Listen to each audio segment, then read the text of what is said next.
Like the artwork, oh, we don't mind a bit of sex, but we don't want kitsch. Where the other people are going, love kitsch, but I don't want sex. So it's playing off that idea. But if you look very closely on this pot, there's text going round that are the sort of cries of a child being abused. Heavy in a pot.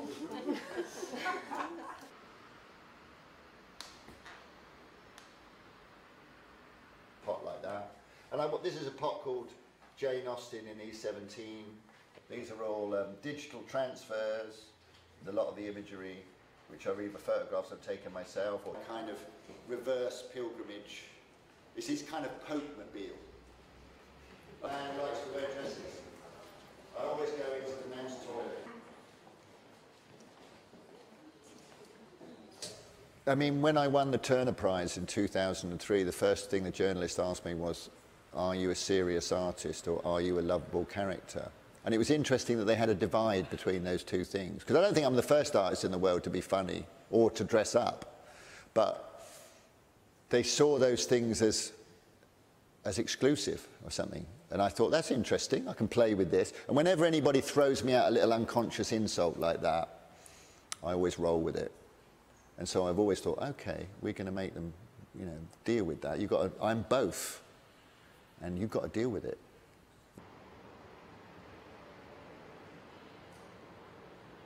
I'd like to make something really detailed. And so that's where I start. Because I used to love little model soldiers and things when I was a child. And the two etchings at the back, I do love a map. Maps are very male. I was in London one year, I was in 2 exhibitions, one at the Victoria.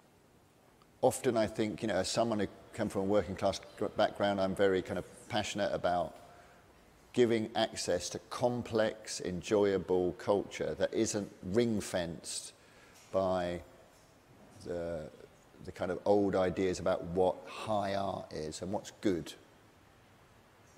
And he's got reusable nappies for his baby, and the recycling. And he's got other symbols of the middle classes in Britain, which is Le Creuset, that's very middle class, Arga, and of course, Cafetiere, which, you know, Terence Conrad.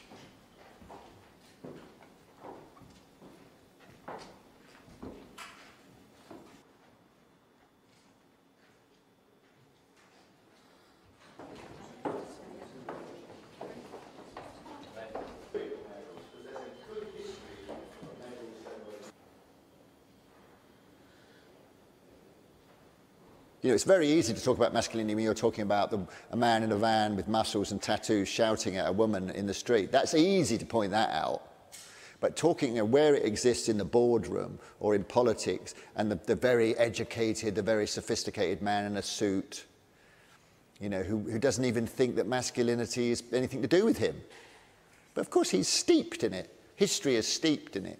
And so to point that up and make it, it's a more subtle thing. I like teasing and teasing and teasing until I can get the thread and then pull it and it all unravels, you know, and you suddenly realise that the power structures are just as riddled with a kind of very camouflaged version of masculinity often.